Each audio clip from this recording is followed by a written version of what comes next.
You ask Tiger to solve. This deals with linear equations with one unknown. The final result is x equals 42. Let's solve it step by step.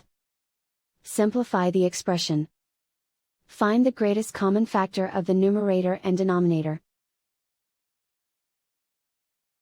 Factor out and cancel the greatest common factor.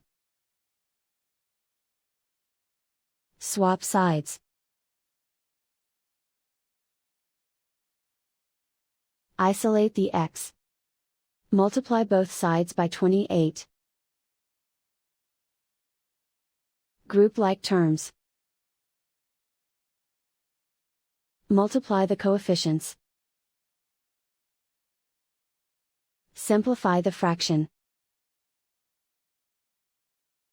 Multiply the fractions. Simplify the arithmetic.